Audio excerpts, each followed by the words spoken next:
teman-teman semua, kembali lagi bersama saya Gratia Yonina Boybahi pada video proyek kelima mata kuliah pengantar ilmu industri hospitality.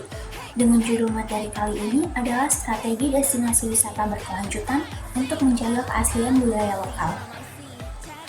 Dengan tujuan membahas materi ini yaitu membahas pentingnya pariwisata berkelanjutan dalam pelestarian budaya lokal dan mengidentifikasi strategi yang efektif untuk menjaga keaslian budaya melalui pariwisata.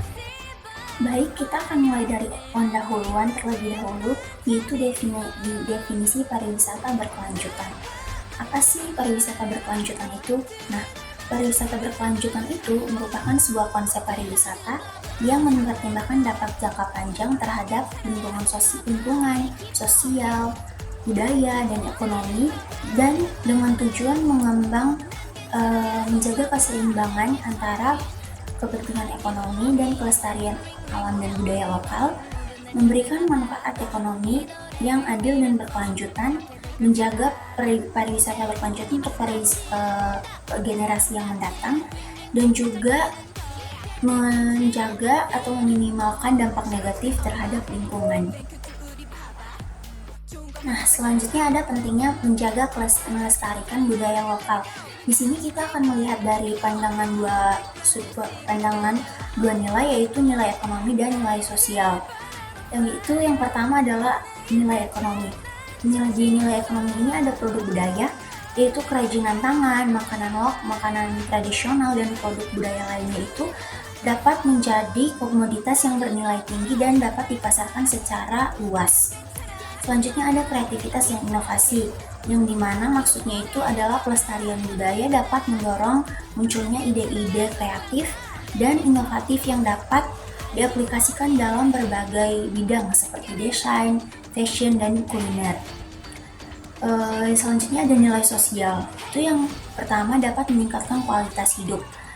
Itu maksudnya budaya yang hidup dan dinamis dapat meningkatkan kualitas hidup masyarakat melalui kegiatan-kegiatan sosial dan budaya. Yang berikut ada mencegah konflik sosial. Itu bermaksud pemahaman dan penghargaan itu terhadap budaya yang berbeda dapat mencegah terjadinya konflik sosial. Berikutnya kita akan membahas mengenai strategi pariwisata berkelanjutan. Yang akan kita lihat pertama adalah pengembangan komunitas. Pengembangan komunitas itu adalah kunci keberhasilan pariwisata berkelanjutan yang melibatkan masyarakat lokal secara aktif sehingga dapat menciptakan pariwisata yang lebih adil dan berkelanjutan. Beberapa strategi yang dapat diterapkan adalah pemberdayaan masyarakat, pelestarian budaya, dan infrastruktur yang ramah lingkungan.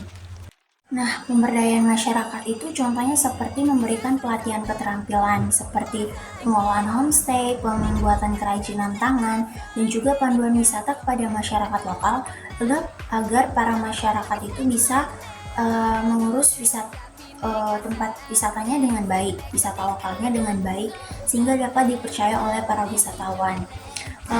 Pelestarian budaya itu bisa dukungan terhadap seni dan budaya lokal. Itu maksudnya mendukung pertunjukan seni, festival budaya, dan pelestarian warisan budaya yang dijelaskan, atau misalnya pertunjukan atau festival budaya dilakukan di tempat destinasi itu. Nah, itu bisa juga sebagai wisatawan bisa mempelajari sesuatu pasti di setiap pertunjukan ada maknanya sendiri, entah itu sejarah budaya atau penjelasan mengenai budaya mereka di sana. Itu setidaknya kita dapat memahami budaya-budaya lokal tersebut dari pertunjukan ini. Dan infrastruktur yang ramah lingkungan itu mungkin pengelolaan sampah. Itu membangun sistem pengelolaan sampah yang efektif dan melibatkan masyarakat, yang dimana masyarakat itu turut andil dalam pengelolaan sampah untuk bisa membuat wisata itu menjadi wisata yang ramah lingkungan. Strategi pariwisata berkelanjutan yang selanjutnya ada pendidikan wisatawan.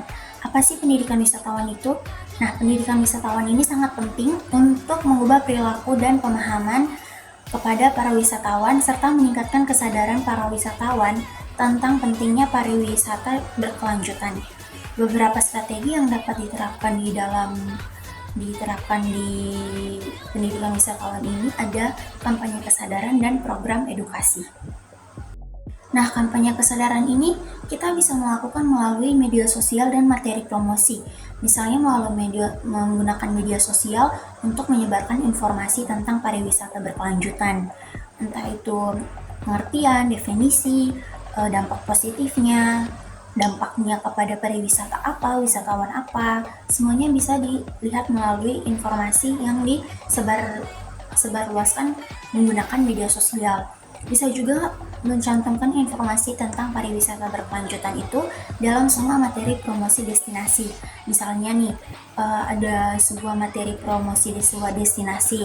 Di situ juga diterapkan strategi pariwisata berkelanjutan gitu, biar para wisatawan itu bisa memahami sebelum mereka menjalankan sebuah tour atau apapun itu, mereka sudah mengerti duluan apa sih pariwisata berkelanjutan, sehingga para wisatawan itu bisa ikut andil dalam proses pariwisata berkelanjutan ini. Selanjutnya, program edukasi.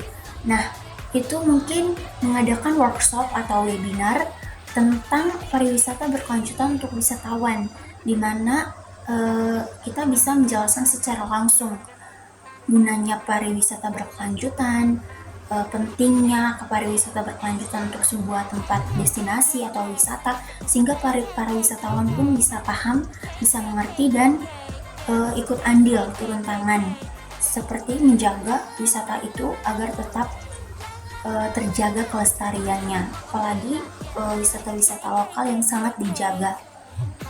Dan juga panduan wisata yang berpengetahuan, itu dapat contohnya menyediakan panduan wisata yang memiliki pengetahuan tentang lingkungan dan budaya lokal. Makanya dibutuhkan pemandu wisata dari dalam destinasi tersebut atau dari daerah destinasi wisata lokal tersebut, sehingga dia bisa menjelaskan secara rinci apa ini, apa itu, dan para wisatawan pun akan percaya kalau misalnya yang menjelaskan itu orang dalam, karena belum tentu orang luar pun dapat mengetahui sedetail itu. Contoh kasus yang saya ambil adalah Taman Nasional Komodo di Nusa Tenggara Timur. Nah, Taman Nasional ini merupakan habitat alami komodo dan memiliki keanekaragaman hayati yang tinggi. Nah, di sini wisatawan hanya diperbolehkan mengunjungi pulau-pulau tertentu dengan jumlah yang terbatas. Makanya di sana itu sudah menjalankan pariwisata berkelanjutan agar tidak terjadinya overtourism. Pendapatan dari pariwisata ini digunakan untuk konservasi komodo dan kesejahteraan masyarakat di sekitar Pulau Komodo itu. Nah, jumlah wisatawan yang terus meningkat ini bisa juga menjadi tantangan dalam menjaga kelestarian Taman Nasional. Taman Nasional Komodo di NTT ini juga menerapkan pariwisata berkelanjutan dengan cara mengutamakan konservasi habitat dan spesies, kayak memberdayakan masyarakat lokal, mengajarkan kesadaran lingkungan kepada para wisatawan, sehingga jika ingin ke sana pasti jumlahnya terbatas. Jika sudah mencapai batasnya pasti tidak diizinkan, cuman lain kali baru bisa masuk karena sudah terbatas penduduknya. Itu bisa mengurangi adanya overtourism kan, karena kalau kita lihat-lihat Komodo ini sangat menarik perhatian. Selanjutnya ada implementasinya, itu ada teknologi ramah lingkungan dan promosi budaya. Nah, teknologi ramah lingkungan ini merupakan teknologi yang dirancang untuk mengurangi dampak negatif pada lingkungan, seperti pencemaran, kerusakan ekosistem, kerusakan alam, dan juga pemborosan sumber daya alam. Terus contohnya itu seperti transportasi berkelanjutan dan teknologi informasi. Nah, transportasi berkelanjutan ini misalnya menggunakan kendaraan listrik untuk mengangkut wisatawan, menyediakan fasilitas penyewaan sepeda untuk mobilitas ramah lingkungan, dan juga lebih mendorong pengguna transportasi umum yang lebih efisien lagi. Kalau misalnya contoh di teknologi informasi itu ada aplikasi mobile itu dapat menyediakan informasi tentang destinasi wisata, akomodasi, dan aktivitas wisata secara digital. Bisa juga meminimalkan penggunaan kertas dan memudahkan proses reservasi menggunakan reservasi online. Selanjutnya ada promosi budaya. Itu teknologi juga dapat menjadi alat untuk mempromosikan budaya. Contohnya seperti VR, virtual reality, augmented reality, medsos dan website serta aplikasi. Seperti yang kita ketahui, VR, virtual reality dan AR, augmented reality itu merupakan sebuah tour virtual dan pengalaman interaktif. Nah, tour virtual itu kan memungkinkan wisatawan untuk menjelajahi destinasi wisata secara online sebelum mendatangi tempat wisata secara langsung kan. Dan juga pengalaman interaktif seperti menawarkan pengalaman interaktif yang memungkinkan wisatawan untuk berinteraksi dengan budaya lokal. Ada juga media sosial yang dalam contoh promosi wisata itu seperti membentuk konten yang menarik dan informatif tentang budaya lokal melalui media sosial, dan juga menyiarkan secara langsung budaya untuk menjangkau audiens yang lebih luas. Karena jika kita secara live streaming itu pasti lebih dipercayai karena kita tuh menyiarkan secara langsung gitu. Ada juga website dan aplikasi itu seperti platform online. Membuat platform online itu dapat menampilkan informasi lengkap tentang budaya lokal, termasuk sejarah, seni, dan kerajinan tangan yang dimiliki wisata budaya lokal tersebut. Nah, kita akan sampai kepada kesimpulan, yaitu pentingnya kolaborasi dan rekomendasi pada pariwisata berkelanjutan. Mengapa kolaborasi dan rekomendasi itu sangat penting? Bisa ada beberapa, yaitu kompleksitas masalah. Masalah-masalah dalam pariwisata berkelanjutan bersifat kompleks itu dan saling terkait. Kolaborasi dan rekomendasi yang baik dapat membantu untuk mengatasi masalah